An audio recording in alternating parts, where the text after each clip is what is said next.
Have you ever stared up at the night sky and felt like we're not the first species, not the first intelligent beings, not the first rulers of Earth, just not the first? Because maybe, just maybe, before Adam ever walked the garden, before the breath of life was blown into the first man, before human history even began, there was another world, another race, another story.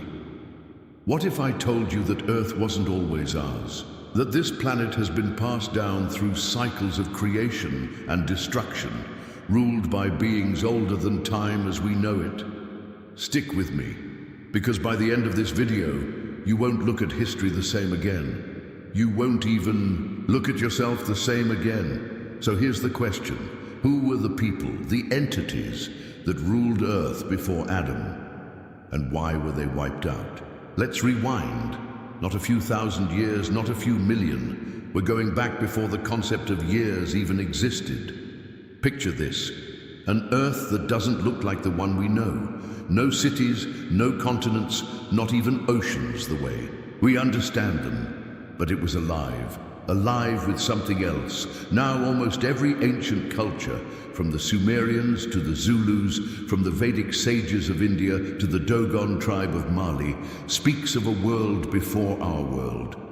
But how could they all imagine the same thing? Let's dig into that. The Zulu elders, for instance, speak of a time when star people came down to Earth, long before humans were even thought of.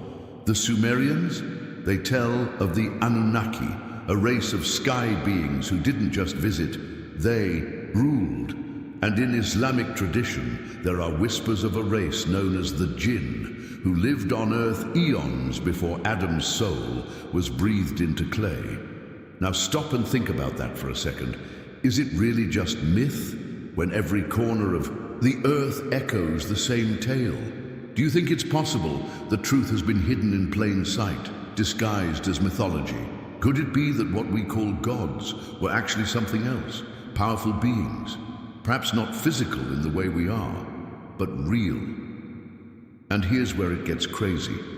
The Quran, yes, the holy text, hints that Adam wasn't the first. In Surah Al-Baqarah, the angels ask God, "Will you place upon it one who causes corruption therein and sheds blood, while we declare your praise and sanctify you?" Now pause. Why would angels ask that, unless they had seen it before? Who caused bloodshed and corruption before humans even existed? We're talking about a forgotten civilization, possibly even pre-human, intelligent, powerful, destructive, and that's just scratching the surface. Could these beings have built cities that are now buried under oceans or ice? Could they have accessed energies and dimensions we've forgotten? Here's something else. In 1976, marine geologists discovered under the ice of Antarctica what seemed to be symmetrical man-made structures. But how could anything human-made exist beneath a sheet of ice that's been untouched for millions of years, unless it wasn't made by humans? Are you starting to feel it? That weird sensation that maybe history isn't what we think it is? Now imagine this. A race, let's call them the pre-Adamic beings, with technology far beyond ours. Maybe even something that blends science and magic. They had control of the Earth, they shaped it, bent its laws. But something happened, a cataclysm, a war, a fall. Their civilization vanished, and the memory of them, buried under layers of time, fear, and silence. But before we move on, let me ask you, what if your ancestors weren't the first to build pyramids? What if the history of Earth isn't a straight line but a spiral? What if we're just the latest, a version of an ancient repeating story? Now we're about to cross a threshold, because talking about the Jinn is not just talking about spirits or legends. It's like pulling back the curtain on an entire invisible empire.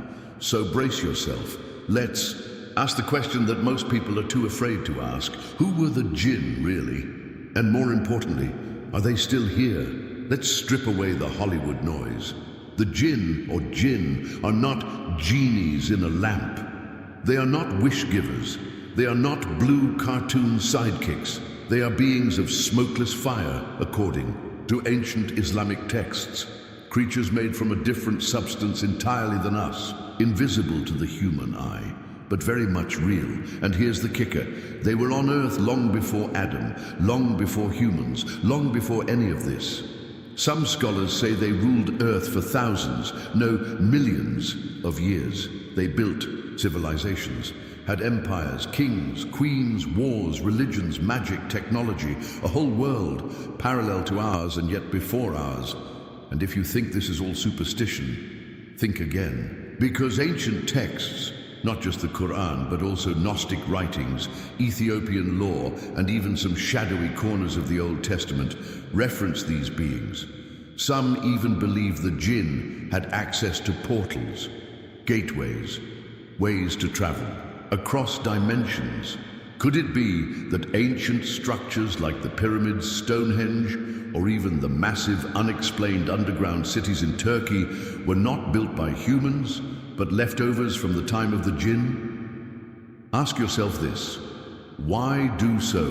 Many ancient cultures describe encounters with beings from fire, wind, and shadow. Why do we all remember them, but in whispers? Now here's where it gets even darker. The jinn, according to ancient stories, weren't all evil. They had their own hierarchy, their own tribes, some peaceful, some proud. Some even loved God, but others rebelled, and that rebellion, that cosmic war, may be what led to their fall. You've heard of Iblis, right? He's not a fallen angel in Islam. He's a jinn, the most powerful of his kind. He refused to bow to Adam, not out of hate, but pride. He saw himself as superior. We are made of fire, he said, and he is made of clay. Sound familiar? Every myth, from the fallen titans in Greek lore to the watchers in the Book of Enoch, tells of powerful beings who fell from grace because they refused to submit to mankind. Could all of these stories be talking about the same event? And here's a disturbing thought. What if the jinn saw the arrival of humans as a hostile takeover? What if we were the invaders in their eyes? What if Earth was theirs first, and we were the replacements? That would explain a lot, wouldn't it? The anger, the hauntings, the possession stories, why some people experience shadowy figures watching them at night, why ancient cultures built temples to appease unseen spirits. What if those aren't ghosts, but angry remnants of a civilization that lost everything? Now take a breath, because this is where it gets real uncomfortable. Many believe the jinn never left. They just moved underground, or into parallel dimensions. Or perhaps they learned how to exist in our world without being seen. Have you ever felt that eerie presence in your room when you're alone? The sensation of being watched, the shadow that moves in the corner of your eye but disappears when you turn? Could it be that we share this earth and we don't even know it? Some Sufi mystics claim that entire cities of the jinn exist in deserts and deep forests, hidden from human eyes, guarded by energy, vibration, or maybe even mental barriers we can't comprehend. There are real stories, documented, of people stumbling into places that don't feel right, of voices whispering names in the wind, of sudden illnesses or madness after entering sacred grounds. Coincidence or contact? There are also whispers of alliances, of human beings who work with jinn in exchange for knowledge, power, wealth. But the cost? Let's just say it's not worth it. Let me ask you a few more things and be honest with yourself as you hear them. Could it be that the people in power today know something we don't? Could it be that the true history of the earth and of us is being kept secret? What would happen if the truth came out, that before humans there was a different race, smarter, older, invisible, and maybe still here? Would that destroy everything we believe, or would it explain everything we've always felt but could never say out loud? Now we move beyond the shadows, beyond the invisible beings, and out, way out, into the stars. See, the jinn may have ruled Earth before Adam, but they weren't the only ones watching us. or shaping us, because according to ancient texts, someone else came from the sky, and they didn't just watch. They landed, they taught, they built, they bred, and their name the Anunnaki. The name Anunnaki comes from ancient Sumer, one of the oldest known civilizations on Earth. Sumerians didn't guess or speculate. They wrote down what they believed they saw. Clay tablets, thousands of years old, describe beings descending from the sky, shining like metal, with eyes that glowed and voices that thundered. They were called those who from heaven to earth came, and these weren't metaphors. The tablets described flight, machines, even something resembling spacesuits. Now let me ask you, why would an ancient civilization with no electricity describe something that sounds like a spaceship? How could they know about planets they couldn't even see with the naked eye, like Neptune or Uranus, unless they were told? Now here's where it shakes the ground under your feet. According to the Enuma Elish, the Babylonian creation, epic, the Anunnaki didn't just visit, they engineered life, they altered DNA, they created a hybrid species, part Earth creature. Part them sounds insane, right? But now compare that with the book of Genesis. Let us make man in our image. Who's us? Why plural? And again in Genesis 6, the sons of God saw the daughters of men, that they were beautiful, and they took them as wives. That led to the birth of the Nephilim, giants, heroes of old. Could these sons of God be the Anunnaki? Could we, humans, be the result of a genetic experiment? A project is started long before Adam. Now think deeper. What if Adam wasn't the first human, but the first successful version? Ancient astronaut theorists believe Earth may have been used as a test site. Imagine it. Different civilizations seeded at different times, crops of intelligent life, rising and falling. Floods, not as punishments, but as resets. Every myth talks about a great flood. From Noah in the Bible, to Utnapishtim in Sumer, to Manu in Hindu texts. Why? What were they trying to wipe out? What were they trying to cover up? Were these floods designed to erase the children of the Anunnaki and the Jinn? What if the world before Adam was full of genetic chaos? And what if we, modern humans, were the first stable, controllable version? Let's go back to Earth. Ever heard of Baalbek in Lebanon? It's a megalithic site with stone blocks weighing over 1,000 tons, moved with such precision, we still don't know how it was done. Or Pumapunku in Bolivia, stone cuts so perfect they looked like they were carved by lasers. And what about the Great Pyramid? It's aligned with true north more precisely than modern buildings. It's centered in the landmass of the Earth, and no one knows exactly how it was built. Now ask yourself, if ancient humans built these, where are the tools? Where are the blueprints? Where are the mistakes? Unless they didn't build them. Unless these sites are leftovers, fossils from the time when the Anunnaki and other sky beings walked the Earth. Maybe those structures weren't temples. Maybe they were power stations, data storage units, or portals. What if the pyramids aren't tombs, but machines? Now here's a thought. What if the Anunnaki weren't alone? The Zulu talk of the Chitauri, lizard-like gods from the sky. The Dogon tribe speaks of beings from Sirius who taught them about the stars. Native American stories tell of the sky people who brought fire and knowledge. It's not one myth. It's a network, a global memory of sky-born visitors. Could Earth have been a galactic hotspot, a place where multiple advanced civilizations competed, coexisted, or even fought? If the Jinn were elemental rulers, and the Anunnaki were technological architects, then maybe we're looking at a time when Earth was a battlefield of gods. Let me leave you with this. Why does almost every ancient civilization worship sky? Gods. Why do we have pyramids on every continent, even underwater? Why do humans have 223 genes that appear nowhere else in the animal kingdom? Think about it. What if the story of Adam wasn't the beginning, but the correction, a reset, a clean slate, one last chance for a version of humanity that could finally work or be controlled? Because if we were created then we weren't born free. We were engineered. And those who came before us, the jinn, the Anunnaki, the Watchers, they may still be watching, waiting, or worse, returning. So we've met the jinn, the elemental rulers. We've looked into the Anunnaki, the architects from the stars, but now we go to the intermediaries, the ones who cross the line, the traitors of heaven. They are known as the Watchers. And what they did changed everything. The Watchers are first mentioned in the Book of Enoch, an ancient text that didn't make it into most Bibles.